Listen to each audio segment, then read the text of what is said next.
জি। আপনারা সবাই জানেন আগামী 14ই ফেব্রুয়ারি পবিত্র শবে বরাত।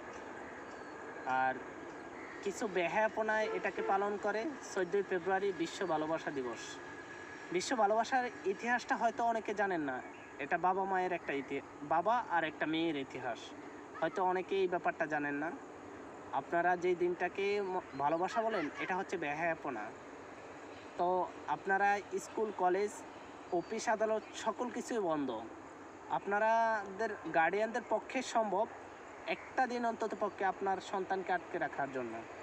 যদি একটা দিন আটকে রাখতে না পারেন, তাহলে আপনার সন্তান ইজ্জত লুটে দিতে একটুও চিন্তা করবে না। কারণ তারা জানে এই বেহায়াপনার দিনটাই হচ্ছে বিশ্ব ভালোবাসা দিবস। এই জন্য তারা এই দিনটাকে এমনভাবে সিলেকশন করবে বা এমনভাবে মডিফাই করে নিছে, এটা হচ্ছে আসলেও মনে করেন দেহ ভোগের দিনটা। আসলে এটা তো ওরা বুঝে না, ইজ্জত দেওয়া নেওয়ার ব্যাপার স্যাপার। তো এই দিনটাকে ওরা বিশ্ব ভালোবাসা দিবস হিসাবে পালন করে। আর আপনারা গার্ডিয়ানদের প্রতি আমার রিকোয়েস্ট থাকবে, এই দিনটাতে আপনার ছেলে সন্তান এত টাকা খরচ করে লেখাপড়া করাইতে পারেন, শুক্রবার সকল কিছু বন্ধ, এটা তো আপনারাও জানেন। তাহলে এই 14 ফেব্রুয়ারির দিন আপনার যত কলেজ বলুক, ওই বলুক, এই বলুক, যত যাই কিছু বলুক, অফিস আদালত, আপনার ছেলে সন্তানকে আপনি কোথাও যেতে দেবেন না।